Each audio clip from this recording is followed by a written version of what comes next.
तो शुरू करें। नमस्कार दोस्तों, स्वागत है आपका theory of automata and formal language की एक और न्यू लेक्चर में। इससे पहले हम लोग डीएफए और उसके नोटेशन को खत्म कर चुके हैं और आज हम लोग ट्रांजिशन फंक्शन की कुछ इंपॉर्टेंट प्रॉपर्टीज के बारे में और लैंग्वेज किस तरीके से क्या होती है डीएफए में उसके बारे में थोड़ा बहुत जानने वाले हैं। अगर आपने इससे पहले हमारे 2 प्रीवियस लेक्चर नहीं देखे तो देख लीजिए और हम लोग बात को यहीं समाप्त करते हुए आगे बढ़ते हैं और जो लेक्चर है उनका लिंक डिस्क्रिप्शन में। अब देखिए क्या होता है, हमारा जो डीएफए होता है उसमें ये 5 टपल होते हैं। ये हमारी कितनी स्टेट है वो बताता है, ये हमारा सिग्मा है जो कितने इनपुट है वो बताता है, ये हमारा ट्रांजिशन फंक्शन है, ये हमारी इनिशियल स्टेट है और ये हमारी फाइनल स्टेट है। इसके बारे में हम लोग पहले ही बात कर चुके हैं। आज हम लोग को मेन बात करनी है डेल्टा के बारे में, जो कि हमारा ट्रांजिशन फंक्शन है कि ये किस तरीके से काम करता है। फॉर एग्जाम्पल अगर मैं लेने के लिए आपको बताऊं कि हमारे पास कोई स्टेट थी Q0, इससे हमने 0 पास किया तो हम लोग पहुंच गए एक Q1 स्टेट में, और अगर हमने 1 पास किया तो हम यहीं पे आ गए। हम स्ट्रिंग से खाली 0 एक्सेप्ट कराना चाह रहे हैं कि आखिरी में जो है वो 0 आ जाए, इतना चाहते हैं। तो इससे पहले हम लोग 1 1 1 1 1 1 कुछ भी पास करें में कोई दिक्कत नहीं, जैसे ही 0 पास करेंगे वैसे ही हमारी फाइनल स्टेट आ जाएगी। अब देखिए क्या है, अब अगर हम यहाँ पे देखें कि हमारा ट्रांजिशन फंक्शन अगर Q0 का 0 के साथ होता है तो हम लोग Q1 में पहुंच जाते हैं। जैसे ही Q0 से 0 पास होगा Q1 में पहुंच गए। जैसे ही हम लोग ने Q0 से 1 को पास कराया तो हम लोग कहाँ आ गए, Q0 पे, मतलब हम लोग उसी स्टेट पे रहे। इस तरीके से हम लोग रिप्रेजेंट करते हैं। अब देखने वाली बात यह है कि यहाँ पे एक एक कोई ना कोई इनपुट सिंबल पास हो रहा है, पर मे बी ऐसा भी तो हो सकता है कि ट्रांजिशन फंक्शन हमारा हो और उससे हम लोग कुछ भी ना पास कराएं। ये नल का सिंबल है जो आपके सामने इस समय दिख रहा है, कुछ भी पास ना कराएं तो क्या होगा। हमारी ट्रांजिशन फंक्शन है, हमारी एक स्टेट है, हम उसे कुछ भी ना पास कराएं तो क्या होगा। अब मान लीजिए वही वाला सवाल हो गया कि हम लेटे हैं, अब हम उठे ही ना तो क्या होगा। तो हम लेटे ही रहेंगे, आलसी हैं, फ्लाइंग चप्पल आएगी मम्मी की, वो कुछ नहीं होगा। तो क्या है कि जैसे हम लोग नल पास कराएंगे तो हम लोग उसी स्टेट में रह जाएंगे, मतलब जहां पे थे वहीं पे हैं। नो हिलिंग नो डूलिंग, बस आराम करेंगे, मतलब जहां थे वहीं पे हैं, कुछ भी चेंजमेंट नहीं हो रहा है। अब ये तो नल की बात हो गई, लेकिन मान लीजिए अब हम लोग एक ट्रांजिशन फंक्शन है उसमें W पास करा रहे हैं और हम लोग फाइनल स्टेट पे पहुंच जा रहे हैं। कब? जब हम लोग W से कोई एक स्ट्रिंग पास करा दें, मान लीजिए 101, हमने इतनी बड़ी चीज पास करा दी तो अब क्या होगा, तो बड़ी दिक्कत फंस जाएगी।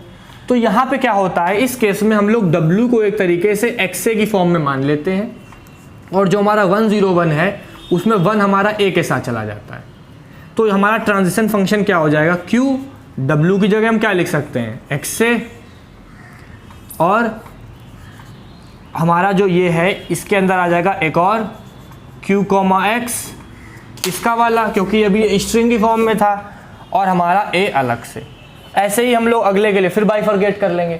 मतलब एक कहने का सिंबल ये है कि अगर यहाँ पे हम एक इनपुट सिंबल की जगह पूरी स्ट्रिंग पास कर देंगे तो ये हमको ये नहीं बताएगा हम किस स्टेट में जा रहे हैं, ये हमको सीधे ले जाके फाइनल स्टेट में रख देगा। बाद की बात है, ये हमको जाके फाइनल स्टेट में रख देगा अगर हम पूरी स्ट्रिंग इस W की जगह रख दें। तो इसकी कैलकुलेशन वर्क कैसे होगी उसको भी हम लोग एक बार समझने की कोशिश करते हैं धीमे से, कि अंदर कैलकुलेशन वर्क कैसे होगी। जैसे मान लीजिए हमने ले लिया एक एग्जांपल के तौर पे डेल्टा Q0 1101। अब हमने क्या किया, ये एग्जांपल के तौर पे ले लिया। अब जैसे ही हमने इसको एग्जांपल के तौर पे लिया तो जो हमारा ये Q1 है, ये Q0 है, ये Q01 के साथ गया, तो हो सकता है स्टेट चेंज हुई हो, स्टेट चेंज हो के हमारी Q1 हो गई हो, क्योंकि जैसे ही Q1 से पास होगा Q1 हो गई हो, फिर बचा 101। अब ये इस पे गया होगा तो हो सकता है स्टेट चेंज ना हुई हो क्योंकि यहीं पे वर्क कर रहा हो, तो बचा 01। अब ये इसके साथ गया तो स्टेट तो फिर हमारी चेंज होना बनता है, हम आ गए Q2 पे, आ गया 1, और फिर जब Q1 पे गया तो हम लोग फिर किस पे आ गए, Q2 पे आ गए। मतलब हमारा सॉल्व होके क्या आंसर आ गया, Q2 आ गया। मतलब हमारी जो Q2 है वो एक तरीके से फाइनल स्टेट थी जब ये हमने पूरी स्ट्रिंग पास कर दी, और जो बीच में ये हमारी स्टेट चेंज हुई वो ट्रांजिशन को दिखा रहे हैं, क्योंकि जब एक इनपुट सिंबल पास होगा तो स्टेट तो बदलेगी ही बदलेगी, क्योंकि अगर कहीं और जा रहा होगा, अगर सेल्फ लूप होगा तो स्टेट नहीं बदलेगी। मैं इस चीज़ को आपको बताने की कोशिश कर रहा था ट्रांजिशन फंक्शन के अंदर। चप्पल पड़ेगी तो स्टेट चेंज होगी, आप उठ के भगोगे, नहीं पड़ेगी तो लेटे रहोगे, बस वही वाला हिसाब किताब है। तो इंतज़ार करिए चप्पल पढ़ने का मतलब लेटे रहने का, जो भी सही लगे। तो अगर हम लोग पूरी मशीन पे कोई स्ट्रिंग पास कर देते हैं W की जगह, तो वो फाइनल स्टेट पे हमको ले जाके छोड़ देती है।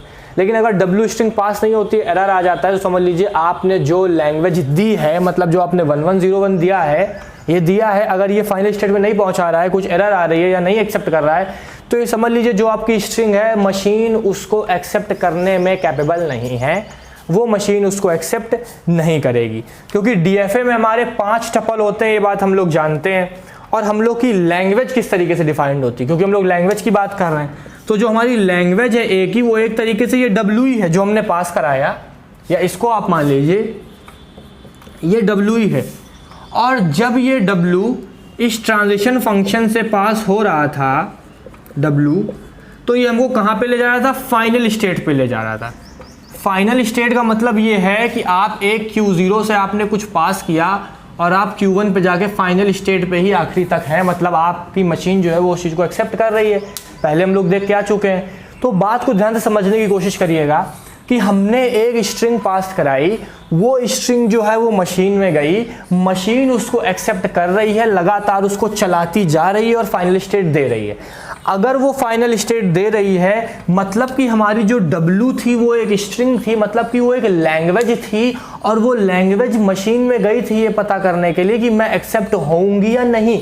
लेकिन अगर W एक्सेप्ट हो जाती है, मतलब कि वो लैंग्वेज जो है वो उस DFA के लिए बनी है। जो भी हमारी मशीन है वो W को एक्सेप्ट कर रही है, मतलब वो W एक लैंग्वेज है जो DFA में एक्सेप्ट हो रही है। लेकिन अगर वो नहीं हो रही होती, तो मतलब वो ऐसी लैंग्वेज नहीं है जो उस मशीन में एक्सेप्ट हो सके।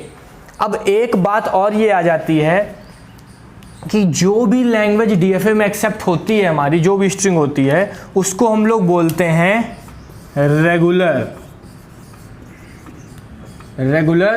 लैंग्वेज। अगर हमारी जो W है वो एक तरीके से रेगुलर लैंग्वेज है, तभी वो DFA मशीन में एक्सेप्ट हो गई। अगर वो DFA मशीन में एक्सेप्ट ना होती हमारी ये जो W है, तो एक तरीके से रेगुलर लैंग्वेज ना होती, और रेगुलर लैंग्वेज जो है वो रेगुलर ग्रामर का इस्तेमाल करती है। तो जो DFA मशीन होगी हमारी, वो सिर्फ रेगुलर लैंग्वेज को ही एक्सेप्ट करेगी। अगर रेगुलर लैंग्वेज नहीं होगी तो वो उसको रिजेक्ट कर देगी। तो ये हमारी मेन प्रॉपर्टीज़ थी। और इसके साथ साथ जो पूरी थ्योरी ऑफ ऑटोमेटा और फॉर्मल लैंग्वेज की जो प्लेलिस्ट है, उसका लिंक डिस्क्रिप्शन में है, और इसके पहले के 2 वीडियो जो कंपलसरी हैं आपके लिए देखना, तभी आपको बहुत अच्छे समझ में आएगा, वो भी पड़ा हुआ है। तो मैं हूँ एकांत पाठक, फिर मिलता हूँ अगले वीडियो में। देखते रहिए चैनल आपका स्टडी विद एकांत पाठक, और इसको अपने हिसाब से नोट डाउन कर लीजिए। बहुत ईजी लैंग्वेज में मैं थ्योरी ऑफ ऑटोमेटा को कवर करने की कोशिश कर रहा हूँ। समझ में आए तो प्यार दीजिएगा। बाय बाय, टेक केयर, नमस्कार, फिर मिलेंगे अगले वीडियो में।